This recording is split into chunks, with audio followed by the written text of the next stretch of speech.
Здравейте, Албена Двиченова от Сдружение България Сити. Аз искам да попитам дали вие като представител на Unicredit имате статистика за какви са външните инвестиции у нас и как според вас те влияят на социалното предприемачество. Благодаря. Външните инвестиции в България последните години имат устойчива тенденция към намаляване. И това е свързвано, нали, това не е само феномен характерен за България. Региона е по-малко интересен за останалата част на света, отколкото е бил примерно преди 10 години.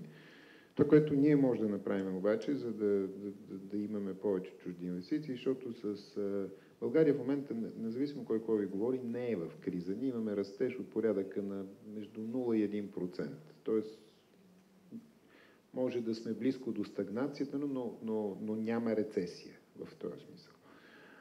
Без външни капитали ние не можем да растем повече от максимум 2%, защото в България няма достатъчно капитал собствен. Ние сме, как да кажа, млада пазарна икономика, няма натрупани стари пари или ако е имало, те са локирани по грешен начин. Това е. Тоест, ако искаме да растеме с темпове, които се усетят и на улицата, улицата има предвид хора, които не са непременно икономически много активни или с много добри търсени професии, трябва да растеме с поне 4-5%.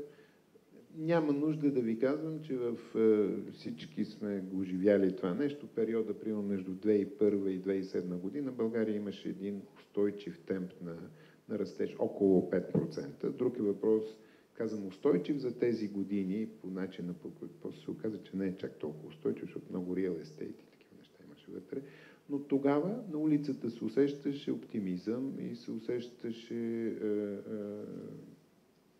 така, не случайно хората мерят consumer confidence и увереност на предприемачите в средата и така нататък.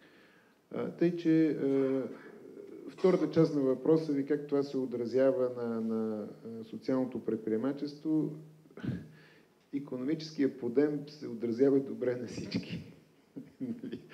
Включително и на предприемачите, включително вероятно и на това тяхно подразделение, което ние наричаме сега за по-лесно социални предприемачи, така че въпросът е по-скоро риторичен.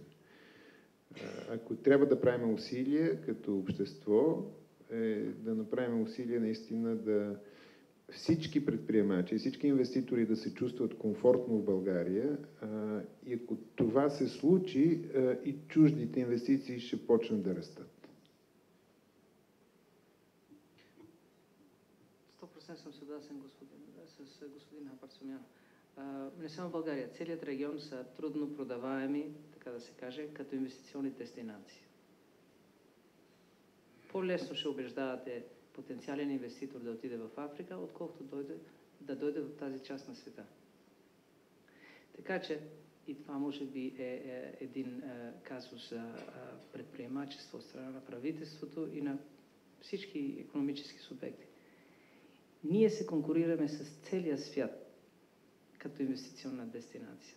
Ако искаме да заслужаваме чужди инвеститори, ние трябва да сме по-добри, не от съседи, но по-добри от повечето инвестиционни дестинации на света.